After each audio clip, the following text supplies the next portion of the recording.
তো অনেক ছেলেরাই আছে যারা খারাপ পথে চলে, তারপর নেশা করে। ওরকম ফ্রেন্ড আমি পাইনি, ভালো ফ্রেন্ড পাইছি। ওর মূলত আইডিয়াটা ছিল যে একসাথে আমরা বিজনেস করব। যে বয়সে ছেলেমেয়েরা ব্যস্ত থাকে আড্ডা, ঘোরাফেরা আর কখনো কখনো নেশার ভুল পথে, সেই বয়সেই দুই বন্ধু ফাওয়াজ হোসেন ও আহমেদ জামিল বেছে নিয়েছে ভিন্ন এক পথ। পড়াশোনার পাশাপাশি নিজেদের ছোট্ট স্বপ্ন নিয়ে শুরু করেছে ক্ষুদ্র ব্যবসা। আমি চেয়েছি পড়াশোনার পাশাপাশি একটি ছোটখাটো বিজনেস ধরার জন্য। বাজে সময় নষ্ট না করে যদি আল্লাহ আমাদের সঙ্গ হয় তাহলে ইনশাল্লাহ অনেক দূরে এগিয়ে যাবে।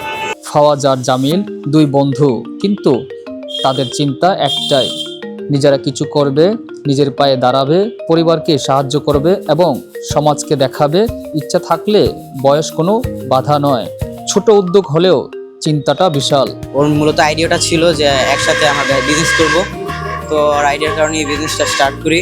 তো অনেক ছেলেরাই আছে যারা খারাপ পথে চলে, তারপর নেশা করে। ওরকম ফ্রেন্ড আমি পাইনি, ভালো ফ্রেন্ড পাইছি। ওর সাথে মিলে আমি বিজনেসটা স্টার্ট করছি।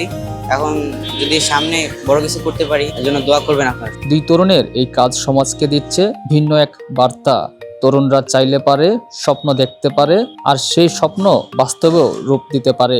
সূর্য ডুবছে, দুই বন্ধু দোকানের সামনে দাঁড়িয়ে ভবিষ্যতের পরিকল্পনা নিয়ে কথা বলছে। ফ্রেন্ড সার্কেল যারা আছে বা আমার বয়সী বা আমার থেকে যারা বড় যারা আছে, যারা বেকার সময় নষ্ট করে বা নেশাগ্রস্ত করে তারা নিজের লাইফটাকে ধ্বংস করছে, আমি বলতে চাচ্ছি যে তারা যেন তাদের সময়টা গুরুত্বপূর্ণ কাজে লাগে, এতে তাদের ভবিষ্যতে ফলও ভালো হবে।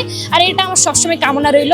ফাওয়াজ হোসেন ও আহমেদ জামিল বয়সের তরুণ, চিন্তায় পরিণত। তাদের এই উদ্যোগ শুধু তাদের জীবনের পরিবর্তন নয়, এটা সমাজের জন্য এক অনুপ্রেরণা। ক্যামেরা আশিককে সঙ্গে নিয়ে আমি মোহাম্মদ সোহেল রানা, ঢাকা প্রেস, ঢাকা।